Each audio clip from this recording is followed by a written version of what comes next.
powerful. Yeah. He's so vicious. Like his one-punch power at 135 is like nobody else's in the division. Like the way he starches people is crazy. Yeah, exactly. He gets so much torque and power into his punches, and he's so fast that he covers ground, and his uppercuts, they're just devastating. Yeah, for sure. I think I can stop him. I'm much quicker than him. He's much stronger, much bigger, but we just gotta wait and see until we get in there and touch the waters. Joe Rogan appeared visibly taken aback when Gervonta Tank Davis walked into the press setting ahead of his exhibition match with Jake Paul. Rather than the sleek, compact figure fans are used to seeing, Davis looked more densely built, his frame carrying more bulk and definition than expected. Rogan, no stranger to pro athletes in peak shape, sounded a note of surprise, the kind of reaction reserved for when something surpasses even high expectations. I'm a giant Gervonta fan. I think that guy is so unusual. Yeah. His style's so unusual, and his patience. The Leo Santa Cruz fight was really something for me, because Leo Santa Cruz is a technician, Mexican style, and the fight was very close before Tank stopped him. But he has that power that can end it. He finds these openings, and he sees them, but he doesn't go after them right away. He waits for the right time. He's so patient. Like when you watch the early rounds of his fights, he probably has the lowest punch count in the early round. But he also knows he's got that nuclear option, that if he can crack you, most likely he's going to take you out. He's got massive confidence in that. During the face-off that followed, Davis seemed to downplay his physical presence consciously. Rather than flaunting muscles or standing in aggressive poses, he held a relaxed posture, often covering parts of his torso with his arms or angling his body just enough to obscure the full view. The subtle positioning appeared intentional, perhaps a way to temper the spotlight on his size, or to mask just how much he's changed. Yet even through the guarded stance, the difference was hard to hide.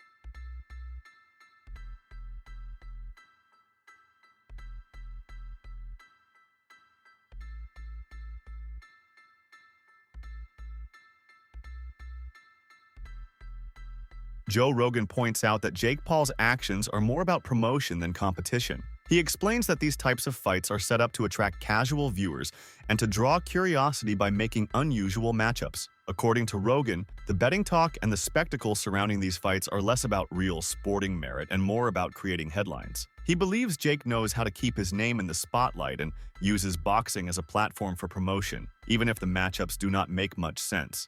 That was Jake Paul promoting it. You know, it's just like, but doesn't bother me. There's compromising the sport, and that's like bad. It's just like if I bet on it, it watching bothers the it is fuck out hard. of me. Watching it with people who are so in on it, and then also man, the sports betting apps, they introduced like chat apps in them in Australia, so it's like they're trying to take the place of social media companies where you go together and you meet your friend. Like betting should be exciting enough without having a weird. They're just trying to draw you in. Thing. They're just trying to make money, right? So they're trying to draw you in any way they can. Yeah. Davis is a lightweight champion, typically competing around 135 pounds, whereas Jake Paul has been fighting much closer to the cruiserweight limit in prior bouts. For this fight, the agreed catch weight is 195 pounds, which itself came as a surprise to many and was only confirmed after some back and forth. We were yelling so much about him fight somebody your size.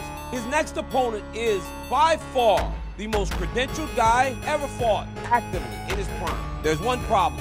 He fights at 135 pounds. He fights at 135 pounds. Due to the mismatch, the rules governing this exhibition fight are non-standard. For example, both fighters will use 12-ounce gloves, which are heavier than what Davis normally uses when fighting in his class.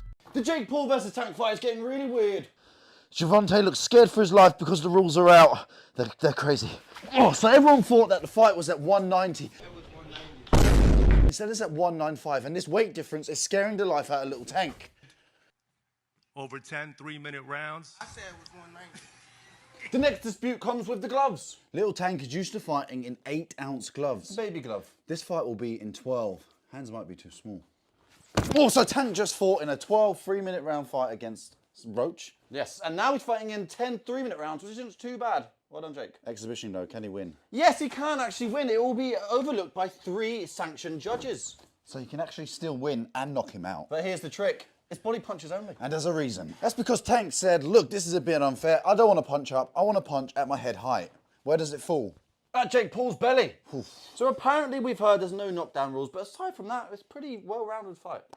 Oh yeah, and there's some drug testing involved. But Jake Paul for the win. His trainer, Calvin Ford, has been quoted as being concerned about this change, saying, heavier gloves reduce damage somewhat, but also change how punches feel and how defenses are structured. My only concern is, the gloves. You understand what I'm saying? Because we don't fight in 12-ounce gloves. We don't use 12-ounce gloves. That's training gloves, you know what I'm saying? I'm like, that's 2 pounds away from Jake. He fights in 10s. Tank fighting 8s, so he losing 4 ounces. So my thing is, I said, they said, put Tank in 8s, put him in 10s. That makes the fight more interesting. You know what I'm saying? And we'll go from there because I understand. And I brought that question up to one of his handlers. They was, no, we don't want to do no mixed match. It's supposed to be an expedition. Why does it matter? What, now y'all want the wins and the loss. You know what I'm saying? All these prescriptions, but you want to be great. Being great is really pushing the envelope. You know what I'm saying? Tank don't really care, So when I brought this up, he said, dang, facts. You know what I'm saying? So, again, he can weigh the 10s and we weigh the 8s. Then we got to fight. Teddy Atlas reacts to the face-off between Jake Paul and Gervonta Davis and highlights the extreme size difference. He says that Tank is so small compared to Jake that he would need a ladder to even touch Jake's chin. While Atlas accepts that differences in skills and style are part of the sport, he stresses that the size gap in this case is simply too much. Right? They should also have like the size of the ring, the size of the glove, all that stuff. Particulars should be in the contract. But I would probably look for one thing that is not the common thing to have in a contract if I'm Tank. A ladder. A ladder. Can I get a ladder? Somebody? You know what I mean? Hey, look, if he hits him on the chin the way he can punch, Jake might be doing a dance. You know what I mean? Not voluntarily either. But we'll get into that more later. The thing that I'm talking about right here is what you said. It was stark. The size difference was really, you couldn't ignore it. We understand the talent difference, the experience difference. We understand all of that. But the size, and we understand small guys can beat big guys. We just saw Crawford do it to Canelo, but a little different. The size difference was, it was eye-catching, jaw-dropping, and it made me think, and I'm going to ask Richie, our man here who's doing all the taping, who does such a marvelous job. I'm going to ask him, because I know he's an expert in this area, but it reminded me of one of the Rocky movies where they had the face, where they did the wrestling thing with Rocky and Hulk Hogan, a.k.a. Thunderlips. He was Thunderlips back there. And I thought I had it right, and it was confirmed to me. It's Rocky 3. He compares it with Canelo Alvarez moving up to fight Terrence Crawford, but explains that Crawford was never that small, while Tank is physically too undersized to even reach Jake effectively, which makes the fight appear mismatched from the start. Fans, media, and pundits have expressed concerns about how fair or safe the fight is, given the size mismatch. Some of the controversy isn't just about Davis. There are questions about how the fight is being positioned, whether it promotes safety, and what precedents this sets for future exhibition or celebrity-adjacent fights. Joe Rogan is one of those voices pointing out that this is very unusual territory for boxing. Jake Paul, I think when he weighed in for Mike Tyson, was 227 pounds. That is, if I'm not mistaken, a 92-pound weight difference. It's insane. That is called one thing. That's called being a bully. Dana White hasn't been shy about voicing skepticism toward the Jake Paul versus Gervonta Davis matchup. He slammed Paul for cherry-picking opponents, pointing out that he should fight someone closer to his size. White even compared Gervonta to Floyd Mayweather in terms of punching power, saying Davis hits way harder than Floyd, but noted he's too small and suggested Paul could lean on his size to smother Davis. He's been blunt, saying, "You guys need to fight guys your same size." Tank is one of the most interesting fighters to watch because he's so different. His style is so different. You know, he's so economical. Like, he puts pressure on guys without throwing too many punches, and then starts to figure holes out, and the way he can explode and move in with one shot, my God. Yeah, he very explosive. He's very explosive, and man, he be cracking them dudes. People. Hey, he be putting them to sleep. Just cracking people. Yeah. And he has so much confidence in his power. So much confidence in his power. You know, he just, in his mind, he know it's a matter of time before I catch you. Yeah. And that's the thing with Tank, you know, these fighters. You got to be aware 15 rounds. I know you're going 12, but you got to think you're going 3 more because one slip, one mistake, and it's over. Yeah. You know, so hats off to Tank. You know, he's a great, talented fighter. But again, he haven't faced the top elite fighters in his division. Right. You know, so we want to see Tank against, you know, somebody his size, you know, at the elite level. Yeah. And I believe he'll do good because, you know, he got the skills, the power, he got the ring IQ to do good, but we haven't seen that yet. Yeah, he's also wild. He's a wild fella, so he's fun to watch. You know, he's just a crazy dude, you know. Yeah. Coming from Baltimore, man, I think that's just his upbringing as well. Yes, for sure. He's just so unique in his approach. Like, you know, he doesn't fight like anybody else. Yeah. Joe Rogan has made it clear over time that he respects Davis, both for his skill and his rise in boxing. After Davis knocked out Rolando Romero, Rogan praised him as someone emerging as a superstar, noting his ability to produce highlight-worthy moments with power and style. Rogan also spoke up after the Davis versus Ryan Garcia fight, calling Davis's presence in the ring terrifying and pointing out how quietly dangerous he can be. He might start conservative, but the threat of damage is always there. Like that Ryan Garcia one, where Gervonta Davis caught him with that left hook to the body. People were saying that he quit. No. He never been hit in the liver. Oscar De La Hoya quit the same way with Bernard Hopkins. With the same thing. Same body shot. Same left body hook to shot. the body. And he tried to come, and he tried to take a step out that corner and not the front of his foot even moved. He just went down. He's like, man, this is it. And if you get kicked to the body. Oh, my God. Oh, my God.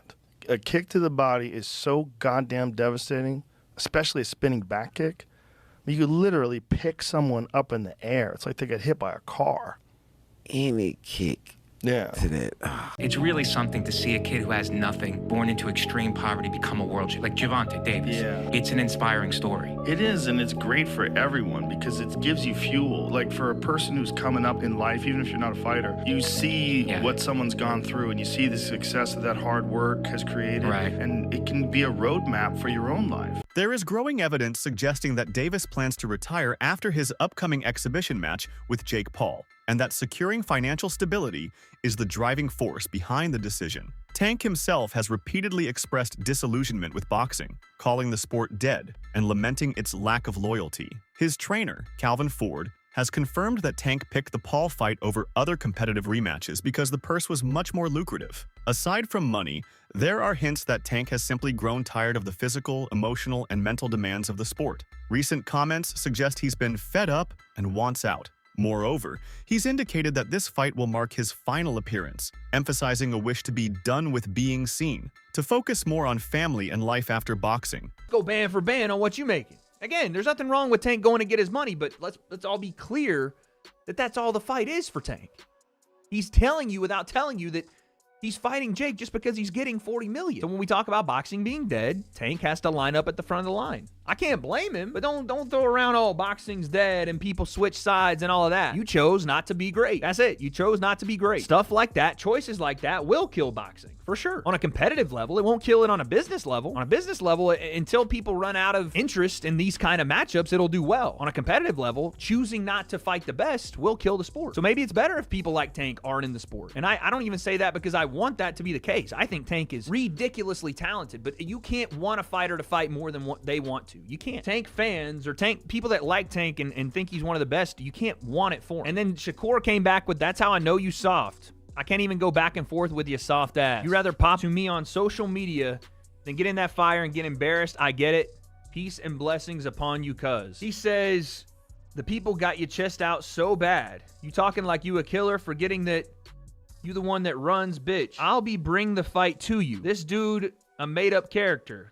Quote, blessings upon you. Clown-ass dude, wanna be Kevin Gates? Oh my goodness. I mean, here's the thing though. You can't say that stuff about Shakur if you're not willing to fight him. This is the point I think that we're going to come to today, is that Tank can say all this stuff he wants, but if you're not willing to fight Shakur, then none of it means anything anymore. Even if you believe that Tank is going to knock him out, even if you believe that Shakur's a runner, or that he's not in the trenches, or he's not a boxer that's willing to bring the fight, or whatever, none of it matters. You're talking from the sideline because you won't fight him. Meanwhile, actor and martial artist Michael Jai White weighed in on the ongoing debate, stating that Jake Paul, regardless of his performance or hype, can never be considered a legitimate boxing champion. White emphasized the distinction between exhibition matches or crossover fights and official championship contests sanctioned by major boxing authorities. His commentary reflects a broader sentiment among professional fighters and enthusiasts who see Paul's ventures as entertainment, rather than a demonstration of true championship caliber, reinforcing the skepticism around the legitimacy of the fight. Do you think that Jake Paul could win a legitimate boxing title? No, no. Because he's so far behind someone of his equal age who's been doing it for a very long time. He started very late. That's why I applaud exactly what he's doing. I think he should be doing exactly what he's doing. If he fought a legitimate, top 10 cruiserweight, I will shut the if he's able to fight an actual contender of the top 10. That would be astonishing if he can get to that point. If he beat anybody in the top 10, that would be, to me, the greatest thing he's ever accomplished. Yeah, because historically he's fought old men. I think he's done it the right way, because there's a possibility where a 50-year-old Anderson Silva might be able to beat him. Who thought he was going to beat Tyson? I really thought, oh, Tyson's just going to go to the body and just punish his body, because I thought that that's what would win him the thing, but he did not do that. I think it makes for a good matchup. He's made for great spectacle. Commentator Showbiz also acknowledged that despite the unconventional nature of the fight, public curiosity will likely ensure massive viewership. Tank's recent comments about potentially walking away from boxing have created doubt and speculation among fans about whether the fight will materialize. The tension between Tank and Shakur Stevenson on social media platforms like X has amplified these doubts, as both fighters exchange sharp words questioning each other's abilities. This drama adds an extra layer of unpredictability to the sport, blending entertainment and competitive anticipation. Do we think the fight is ridiculous between you and Jake Paul? Yes. Are we going to watch it? Yeah. Do we like it? Maybe. Maybe. And let me tell you why it's maybe, why it's not no, why it's not yes. It's maybe because many of us, we just don't believe it. We just don't believe the fight is real. We know it's an exhibition, but we just don't believe that you two are going to try to take each other's heads off. Other than that, it's kind of interesting. You have a 5'5" lightweight versus a heavyweight Jake Paul, who's really not a boxer with an amateur background and all that shit, but he's been knocking people out. It's kind of interesting if we know y'all were trying to knock each other's head off. Many analysts suggest that in his recent fights, Gervonta Davis is less about chasing legacy or facing the sport's best and more focused on financial gain. They argue that his matchup with Jake Paul is evidence of this. Davis seems driven by the purse on the table rather than competitive prestige. To convince him to take on elite-level opponents like Shakur Stevenson or Lamont Roach, promoters like Turk would have to offer money on the level of mega events. Think the paydays seen in fights such as Canelo Alvarez versus Terrence Crawford. At this point, they believe that money has become Davis's primary motivator, overshadowing considerations of glory or traditional sporting achievement. Look at how Tank started acting after he made $40 million with Ryan. When he make another $40+ million with Jake, He's gonna go make $40 million fighting Jake Paul, and then he's gonna come back and fight Lamont Rowe for what? He's gonna come back and fight Shakur Stevenson for what? He's not gonna fight none of those guys. No, the only way he fight any of them guys, Turkey gonna have to hit him with the Crawford money. Cause that's the thing. You do this for a reason, bro. Like, I get it. You want him to be competitive, but his goal is money. He made 40 with Ryan plus everything in between. Now he get this 40, 50 million plus. He don't even gotta fight no more. So now if you want him to fight Shakur, give me that Canelo money, man. However, Tank Davis responded angrily to fans' questions regarding accusations of him dodging top fighters like Shakur Stevenson. He made it clear that he does not care about public opinion, emphasizing that fans often shift their loyalties after a single disappointing performance. Tank stressed that his focus remains on his career and personal goals, rather than on satisfying every critic or fan. Gervonta, a lot of boxing fans aren't happy with the fact you've taken this fight rather than the road rematch, fights with the likes of Shakur, Devin Haney, Teofimo, etc. What do you make of that reaction? And can we still expect to see those fights? Why should I care what they think? When y'all switch somebody can have a bad day and y'all switching on who y'all favorite fighter is or who this person is supposed to fight. Like, y'all need to sit back and be fans and just enjoy the sport. Like, y'all even talk about people's personal lives. Like, why, when it come to that? What do you think? Is Gervonta Davis making the right move by putting financial gain ahead of legacy? Drop your thoughts below.